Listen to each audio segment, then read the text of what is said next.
checker rules, being able to, going over, like at Talladega, we had just over and over trying to get the race finished in the wave round rule. And well, there's two questions there, but the green white check, the multiple green white checkers, I'm not a fan of it. I think for the restrictor plate races, that's fine. Who cares? Let's just tear up more cars. That's great. But the other racetracks so far, we've only had one. We've only had one green white checker at the tracks under those super speedways, so the 2 miles and under.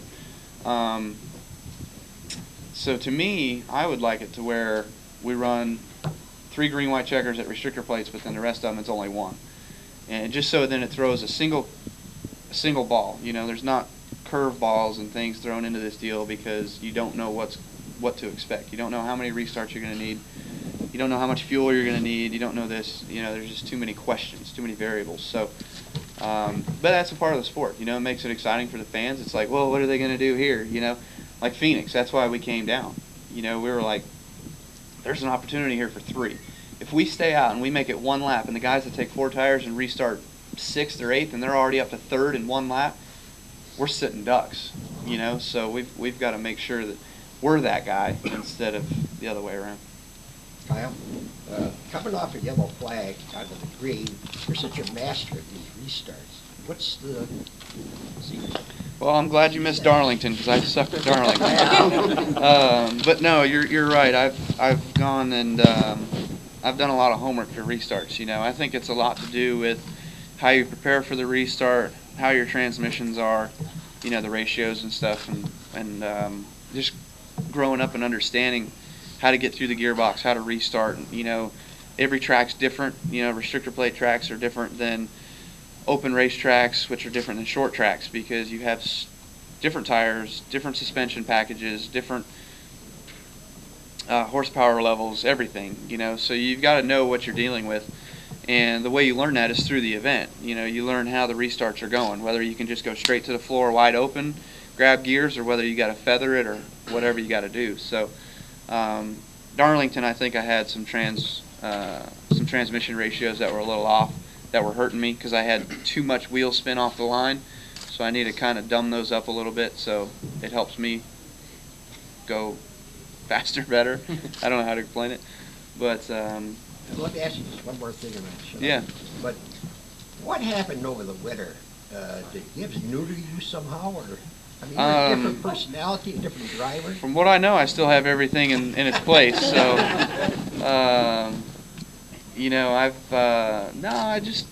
I don't know. It's all Samantha's fault. I blame her. It's a good thing, trust me.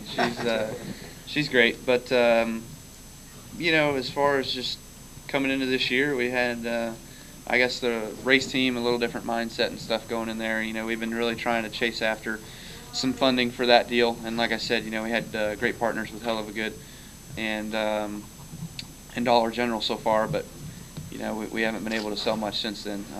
Actually, I got Z-Line on for Charlotte, so that's exciting to have.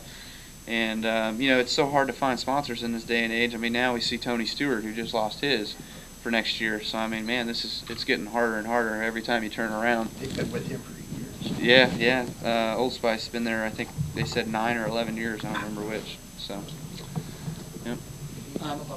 Kyle, Wild Thing, Rowdy, all those nicknames. What's the new one going to be? Because you have become gentler and more understanding of it. Softy. I don't know. This guy yesterday, actually, I was at an interstate appearance. He said, my dad calls you Cobra. And I'm like, okay, why? He goes, well, because when he's like, you're like a cobra because when you strike and you win a race, you've gotten your prey. You're done. The challenge is over. But when you strike and you miss and you finish second, you strike again or you strike harder to make sure you get it. And I'm like, yeah, okay. Not sure where you're going with this, but so I got a new one yesterday. So, yeah, Denny gave me one this weekend. What do you call me? The fastest man on Earth or something like that? Fastest man on the planet? So, I don't know, whatever. Can you talk about racing with your brother and the rivalry Well, there's not much of a rivalry, really. Maybe there was a couple years ago, but things have sort of simmered. We've got just a little sibling rivalry. We always want to outdo each other, but it's a friendly one. We like to go out there and compete. And, of course, him having Steve Addington this year, those guys really have it out to beat us. And, for me, I'm just out there to try to learn what I can this year to get ready for the chase and beat anybody I need to beat. There's 41 other guys out there that I got to worry 40 other guys out there that I got to worry about besides my teammates and my brother. So, it's there's a lot to think about every race. Jimmy winning 4 in a row, is it good or bad for the sport, or was it about time someone knocked him off the first one? I think it's about time someone knocked him off. It's time that I think it's time someone other than a Hendrick car wins. So for us that's a big challenge. We know the 48's really, really good. We know the 24's really good.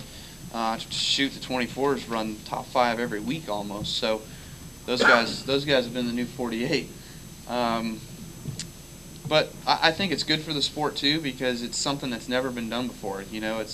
People hate to see the same guy win, but it's like, man, you're seeing history right now. This is like, I don't know how many World Series have ever been won in a row, but you can say the Boston Red Sox, after missing out for 60 however many years, that was a story, and then they finally won it. Well, what if they won 7 in a row or 8 in a row? I think people would be really excited about that and saying, man, these guys are history. They're chasing history, best team ever in the MLB. So I think that's what you have in NASCAR. The 48 team's the best you've probably ever seen in NASCAR.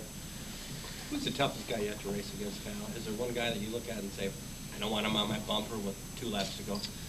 I think Jimmy, because he can just find something out of nowhere and just, try to run you down. And I think he'd say the same thing about me. But, it seems like him and Chad just have it figured out. They're really, really good.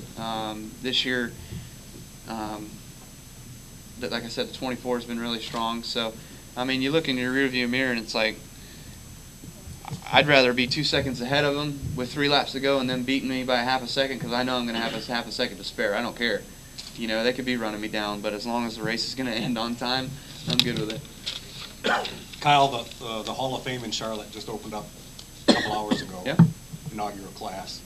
Of the current drivers you compete against, exclude yourself from this, but who do you think in years to come will end up in the Hall? Well, I think Jeff will, of course. He's got 82, 83 wins, whatever it is, and being a 4-time champion, and what he's been able to accomplish in this sport, that's a lot. So, and he's probably one of the next drivers. I'm going to say he's probably going to be here 4 or 5 more years, but he's probably the next closest to retiring. And then, of course, Jimmy, he'll be in there too. There's a lot of great guys that'll be in the Hall of Fame. What more do you have to accomplish? You got to be a champion. I think you need to be a champion to be in there. So, I'll be in the nationwide section. But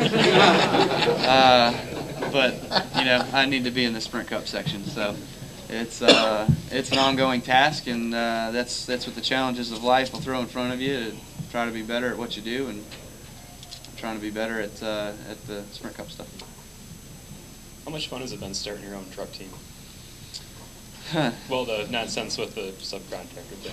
Yeah, is that fun?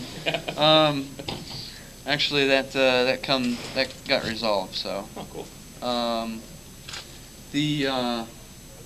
It's been a challenge. The starting of the truck team and everything. I started with a late model team and had that for a few years, and Toyota came to me when the Bill Davis deal shut down and was like, we need some more truck teams out there, and I said, okay, well, how much are you going to sponsor me? Oh, no, we're not doing that. You got to find your own. And I'm like, oh, well, all right. So we had Mikasuki, who was on board, and then they left. And Taylor Malsom, we haven't been able to find anything for him. So we're running this deal kind of wholeheartedly. But we're making it happen, and it's been a challenge. It's frustrating, when you can't find the dollars to